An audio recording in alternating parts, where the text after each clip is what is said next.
ইরানের মিসাইল হামলার হাত থেকে আরব আমিরশাহীকে বাঁচাতে তার দেশের সবচেয়ে অত্যাধুনিক আকাশ প্রতিরক্ষা ব্যবস্থা আয়রন ডোনকে মোতায়েন করতে চলেছে ইসরায়েল।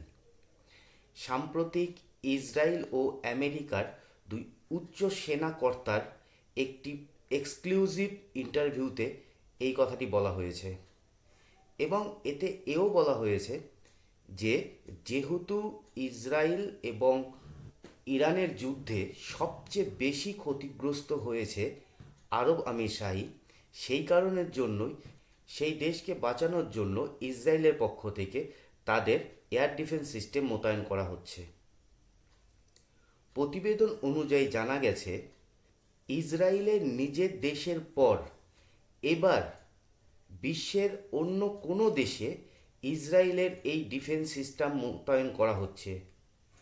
ইসরায়েল এবং আমেরিকার পর আমিরশাহী হতে চলেছে বিশ্বের তৃতীয় নম্বর দেশ যেখানে ইসরায়েলের এই ডিফেন্স সিস্টেম মোতায়েন করা হচ্ছে।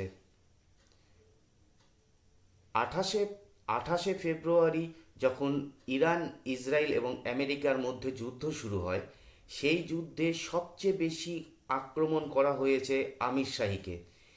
ইরানের পক্ষ থেকে কাছাকাছি 550টি ক্ষেপণাস্ত্র সহ 2000-এরও বেশি সুইসাইড ড্রোন দিয়ে হামলা করা হয়েছে আরব আমিরশাহীর ওপরে, যেখানে মোতায়েন ছিল আমেরিকার সবচেয়ে অত্যাধুনিক এয়ার ডিফেন্স সিস্টেম থার্ড।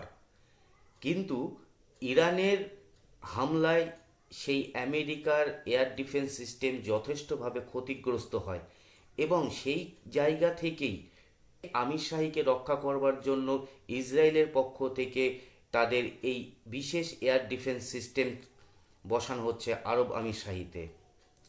প্রসঙ্গত জানা গেছে যে ইসরায়েলের প্রধানমন্ত্রীর সাথে আমিরশাহীর রাষ্ট্রপতির দীর্ঘক্ষণ ফোনে আলাপ হয় এবং দুই নেতা এই সিদ্ধান্তে আসে যে তাদের দেশের আকাশ প্রতিরক্ষা ব্যবস্থাকে সুরক্ষা প্রদান করতে ইসরায়েলের এয়ার ডিফেন্স সিস্টেমকে তার দেশে বসানো হবে। ইসরায়েলের পক্ষ থেকে জানানো হয়েছে শুধু এয়ার ডিফেন্স সিস্টেম নয়, সেখানে ইসরায়েলের সেনাও পাঠানো হবে আপৎকালীন ব্যবস্থা থেকে আমিরশাহীকে রক্ষা করবার জন্য। যেখানে ইসরায়েল ও আরব আমিরশাহীর সাথে একটি বন্ধুত্বপূর্ণ সম্পর্ক রয়েছে, প্রতিরক্ষা বিশেষজ্ঞরা মনে করছে এই বন্ধুত্বপূর্ণ সম্পর্কের জন্যই আমিরশাহীকে বাঁচানোর জন্যই ইসরায়েলের এই বন্ধুত্বের হাত আগিয়ে দেওয়া। প্রসঙ্গত, এই যুদ্ধে সবচেয়ে বেশি টার্গেট করা হয়েছে আরব আমিরশাহীকে এবং সবচেয়ে বেশি ক্ষতিগ্রস্ত হয়েছে আরব আমিরশাহী।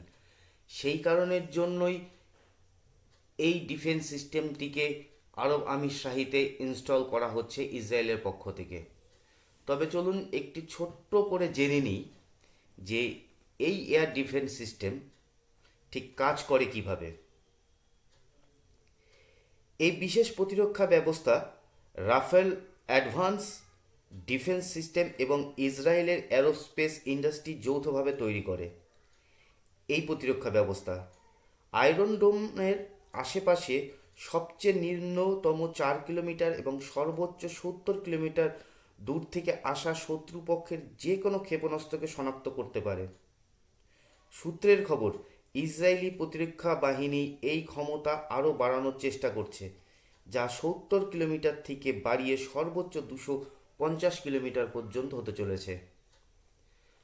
তো মোটের উপর একটাই কথা, যেহেতু ইরানের হামলায় আমেরিকার তাদের অত্যাধুনিক এয়ার ডিফেন্স সিস্টেম প্রায় ধ্বংস হয়ে গেছে, সেইখান থেকে আমেরিকাকে ব্যাকিং দিতে, সৌদি আরবকে সাপোর্ট করতে এবার ইসরায়েল তার এয়ার ডিফেন্স সিস্টেমটাকে ইনস্টল করছে।